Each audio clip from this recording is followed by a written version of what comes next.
અને સ્વાગત છે તમારું પૂનમ્સ ફ્લેવર કિચનમાં। ચૂલે બનાવેલી રસોઈ અને ખાસ કરીને ચૂલે બનાવેલો ઓળો એ બધાને ખૂબ જ ભાવતો હોય છે। એનો સ્વાદ જ અલગ હોય છે કારણ કે એમાં જે ધુમાડો થાય છે છાણા લાકડાનો, એના લીધે એમાં સ્મોકી ઇફેક્ટ આવતી હોય છે, એટલે ખૂબ જ ટેસ્ટી લાગતો હોય છે। પણ હવે આપણે બધા શહેરોમાં રહેવા વયા ગયા અને ખાસ કરીને ફ્લેટમાં લોકો વધારે રહેવા માંડ્યા, એટલે ચૂલો છે હવે ગાયબ જ થઈ ગયો છે, પણ જે એનો ટેસ્ટ છે એ હજી આપણને ખૂબ જ ભાવે છે। તો ચૂલા જેવો ટેસ્ટ મેળવવા માટે તમારે કઈ રીતે ઓળો બનાવો, આજે હું તમને બનાવતા શીખવાડીશ રીંગણાનો ઓળો। એ પણ સેમ તમે ચૂલે બનાવ્યો હોય, શેકા હોય રીંગણા, એ જ રીતનો સ્વાદ આપશે તમને। તો એના માટે મેં અહીંયા 500 ગ્રામ રીંગણા લઈ લીધા છે। આ રીતે મોટા રીંગણા લેવાના ઓળા માટે જે આવે છે એ, અને એની ઉપર જે અહીંયા સાઈડમાં આવા પાન હોય એ તમારે કાઢી લેવાના। ઘણીવાર એના નીચે કાણું હોય છે, એમાં જીવાત હોય છે, એટલા માટે।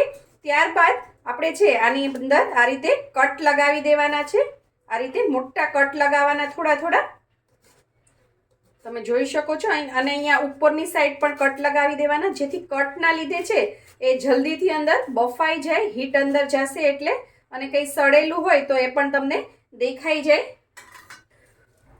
આ રીતે કટ લગાવ્યા બાદ મેં તમને મોટા કટ એટલે લગાવવાના કીધા કે આની અંદર આપણે એક વસ્તુ સ્ટફ કરવાની છે। આ રીતે છે લસણની જે કળી હોય છે એક તમારે લેવાની અને આની અંદર આ રીતે સ્ટફ કરી દેવાની। એનાથી છે અંદર સરસ બફાઈ પણ જશે અને ટેસ્ટ બહુ સરસ આવશે। ચૂલા જેવો સ્વાદ મેળવવા માટે કોઈ મહેનત નથી કરવાની, એકદમ ઇઝી રીતથી જ મેં તમને શીખવાડ્યું એવી રીતે આવી રીતે સ્ટફ કરી દેવાની। બધા જગ્યાએ નહીં કરવાની, 2-3 જગ્યાએ રીતે સ્ટફ કરી દેશો તો ચાલશે। ત્યારબાદ એના ઉપર છે તેલ લગાવી દેવાનું અને એને આ રીતે મેં ઓલરેડી અહીંયા જાળી ગોઠવેલી જ છે, એ ગોઠવી અને આપણે શેકવા મૂકી દેવાનું।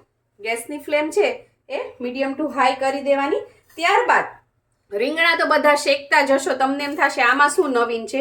એક નવીન છે કે આ લસણની કળી ભરાવી, એના લીધે ખૂબ જ સરસ ટેસ્ટ આવશે અને બફાઈ પણ જલ્દી જશે। અને સાથે સાથે મેં અહીંયા એક ટમેટું લીધું છે, કારણ કે રીંગણાનું ભરથું કે ઓળામાં ટમેટા વગરે નથી ટેસ્ટ સારો આવતો, એટલા માટે ટમેટું તો જોશે જ એની અંદર, એટલા માટે મેં અહીંયા એક ટમેટું લીધું છે। ટમેટા ઉપર તેલ લગાડી દેવાનું છે, પણ આમાં કટ નથી કરવાનો, આમનામ જ આ ટમેટાને આની ઉપર આપણે શેકાવા મૂકી દઈશું આ જાળી ઉપર। ત્યારબાદ લસણ છે, લસણને પણ થોડું તેલ લગાડી દેવાનું। તેલ લગાડવાથી શું થશે, એ જલ્દીથી શેકાઈ જશે। બીજું એની છાલ છે, આ બધી વસ્તુમાં તેલ એટલે લગાડ્યું છે, એની છાલ જલ્દીથી ઉતરી જશે, જલ્દી શેકાઈ જશે અને તેલના લીધે એની અંદર એક સ્મોક ધુમાડો નીકળશે, જેના લીધે એ ખૂબ જ ટેસ્ટી લાગશે, જેમ ચૂલે બનતું હોય એવું લાગશે। એક લીલું મરચું છે એ પણ લઈ લીધું છે, એને પણ શેકાવા મૂકી દઈશું। જ્યારે તમે આ ટમેટું અને લસણ મૂક્યું હોય ત્યારે તમારે ત્યાં જ રહેવું, કારણ કે અને ગેસની ફ્લેમ થોડી મીડિયમ રાખવાની, કારણ કે આ લસણ છે એ જલ્દી શેકાઈ જશે, તરત જ શેકાઈ જશે।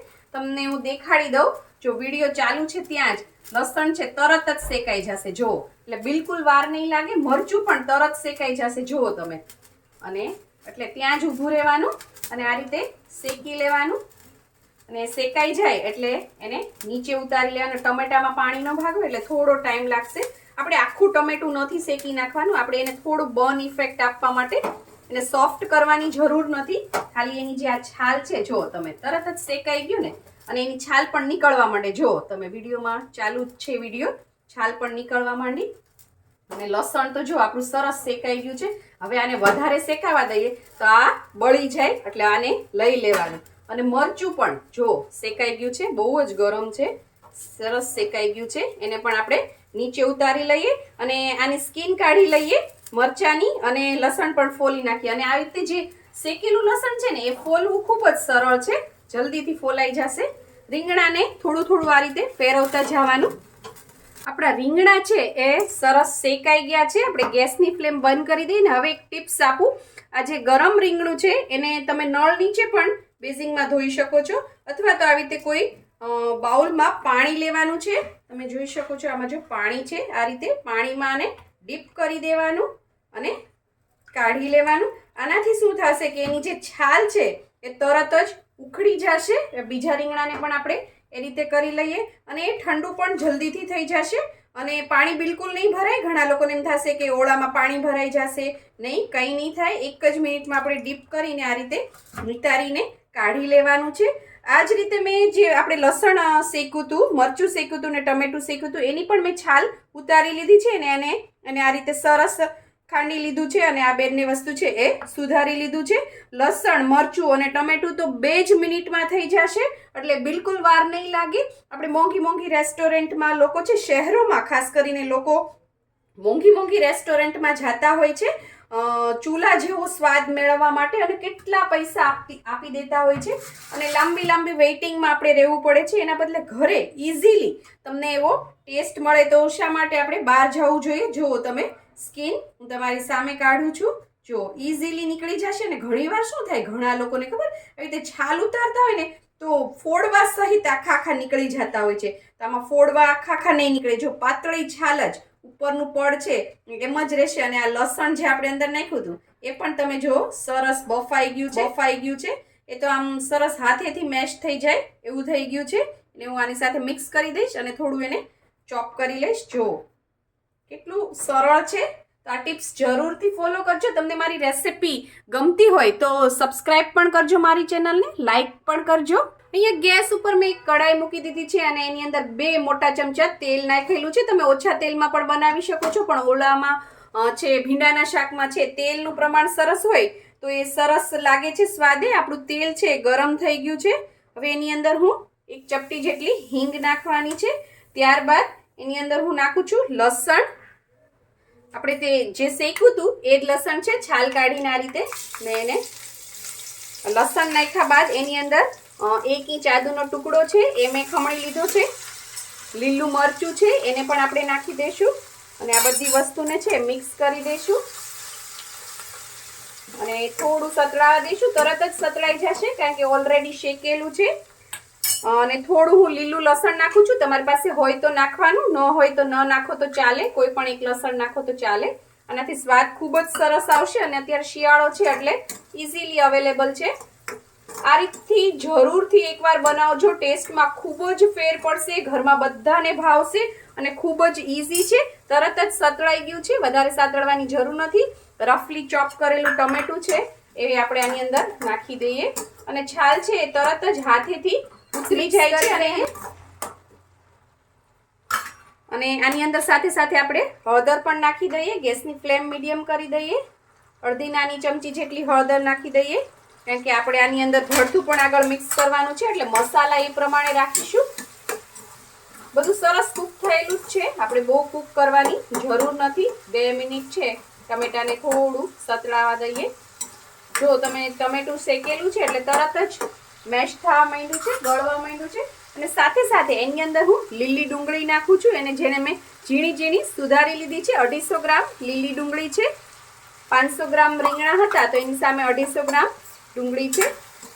એને ધોઈને સરસ સુધારી લેવાની અને આને પણ મિક્સ કરી દઈશું. અને સાથે એની અંદર હવે મીઠું નાખી દઈશ. અત્યારે હું છે ડુંગળીના ભાગનું જ મીઠું નાખું છું. 5 ચમચી જેટલું મીઠું નાખ્યું છે જેથી મીઠું સરસ ચડી જાય એની અંદર અને કૂક જલ્દીથી થઈ જાય. ટમેટાને એટલે નથી સાંતળા કે એ શેકેલા છે અને ડુંગળીની સાથે એ સરસ આની અંદર બફાઈ જશે, એ સરસ શેકાઈ જશે. હવે આપણે આને ઢાંકી દઈએ અને ગેસની ફ્લેમ છે સ્લો કરી દઈએ અને બાકીનું મારું આ કામ છે એ હું કરી લઉં. 5 થી 7 મિનિટ થઈ ગઈ છે. આપણે હવે આ થાળીને હટાવી લઈએ અને ચેક કરી લઈએ. સરસ ચડી ગઈ છે આપણી ડુંગળી, જોઈ શકો છો તમે. લીલી ડુંગળીને ચડતા વાર નથી લાગતી. હવે તમે આની અંદર છે મરચું ને ધાણા જીરું નાખીને 1 મિનિટ રહેવા દો ને તો તમારી લીલી ડુંગળીનું અને ટમેટાનું આવું સરસ મજાનું શાક રેડી થઈ જશે. તો એ પણ તમે કરી શકો છો. અને જો અહીંયા મેં રીંગણાની છાલ ઉતારી અને આ રીતે એનું જે ભળતું હોય એને આ રીતે કાઢી લેવાનું અને ચેક કરતું જવાનું કે કંઈ સડેલું નથી. અને ત્યારબાદ છે એને ચમચાથી આ રીતે મેશ કરી દેવાનું છે. અને હવે આપણે આની અંદર આ ભળતું છે મિક્સ કરી દઈશું. અને ત્યારબાદ અહીંયા જે તેલ દેખાય છે એની અંદર આપણે પહેલાં નાખી દઈશું લાલ મરચું 1 ચમચી નાખું છું અને ધાણા જીરું પાવડર પણ 1 ચમચી જેટલો આપણે મીઠું છે એ પહેલાં ડુંગળીના ભાગનું જ નાખ્યું હતું. હવે આપણે આ છે રીંગણાના ભાગનું મીઠું નાખી દઈએ. એ પણ મેં 5 ચમચી જેટલું નાખ્યું છે. અને સાથે સાથે કોથમીર પણ આમાં નાખી દેવાની છે. ટેસ્ટ છે એ ખૂબ જ સરસ આવશે. અને આ બધી વસ્તુ છે મિક્સ કરી દેવાની છે. આ બધી વસ્તુ મેં સરસ મિક્સ કરી દીધી છે. તમે કલર જોઈ શકો છો કેટલો સરસ લાગે છે. અને હવે ધીમી આંચ ઉપર 5 થી 7 મિનિટ આપણે આને આવી રીતે ખુલ્લું જ રાખી અને કૂક થવા દઈશું, જેથી મસાલા સરસ ભળી જાય એની અંદર અને કંઈ પણ પાણીનો ભાગ હોય તો એ પણ ઉડી જાય. 5 થી 7 મિનિટ થઈ ગઈ છે. ઓળો તૈયાર છે. મસાલા સરસ અંદર ભળી ગયા છે. અને બાજુમાં બાજરી અને રાગીનો રોટલો બની રહ્યો છે. મેં એને કોથમીરથી ગાર્નિશ કરી લીધું છે. અને ત્યારબાદ હવે એની અંદર હું થોડું લીલું લસણ નાખું છું ઉપર ગાર્નિશિંગમાં. તમને ભાવતું હોય કાચું લીલું લસણ તો તમારે આ રીતે નાખવાનું. હવે ત્યારબાદ મેં અહીંયા એક વાટકી લીધી છે. એની અંદર કોલસો મૂકેલો છે. ને કોલસાને મેં ઓલરેડી પહેલાં ગેસ ઉપર છે એ ગરમ કરવા મૂકી દીધો હતો. ત્યારબાદ એને આ રીતે આમ વચ્ચે ગોઠવવાનો છે. અને એની ઉપર આપણું દેશી ઘી હોય એ એની અંદર નાખવાનું છે, એટલે ધુમાડો નીકળશે. જો આ રીતે જો નીકળવા પણ માંડ્યો. અને ત્યારબાદ કોઈ આવી રીતે ફિટ વાસણ હોય એ આની ઉપર ઢાંકી દેવાનું, જેથી આ બધો ધુમાડો છે એની અંદર જ રહે. અને જે ચૂલા જેવો ટેસ્ટ, સ્મોકી ઇફેક્ટ એની અંદર એક આવી જાય. તમારી પાસે જો આ રીતે કોલસો ન હોય તો તમે મેં કીધું એમ શેકીને પણ બધી વસ્તુ કરશો તો પણ એનો સ્વાદ ખૂબ જ સરસ આવશે, ચૂલા જેવો જ આવશે. આ તો એક એક્સ્ટ્રા વસ્તુ આની અંદર નાખી છે, આનાથી ખૂબ જ વધારે સ્વાદ વધી જશે. તો આ 1 થી 1.5 મિનિટ જેવું મેં આને ઢાંકીને રાખ્યું હતું. હવે બધી સરસ અંદર ફ્લેવર રિલીઝ થઈ ગયા હશે. જો તમે ધુમાડો નીકળે જ છે. ત્યારબાદ છે આ વાટકી છે એને તમારે કાઢી લેવાની છે.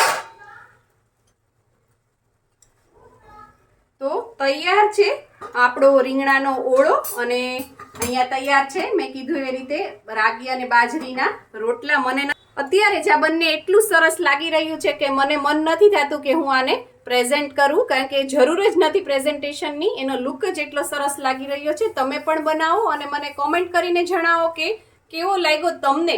આ ચૂલા જેવો સ્વાદ લાગ્યો કે નથી લાગ્યો એ મને કોમેન્ટ બોક્સમાં જરૂરથી જણાવજો. જો તમને મારી આ રેસીપી પસંદ આવી હોય તો લાઇક, શેર, કોમેન્ટ કરો. પ્લીઝ મારી ચેનલને સબસ્ક્રાઈબ કરો.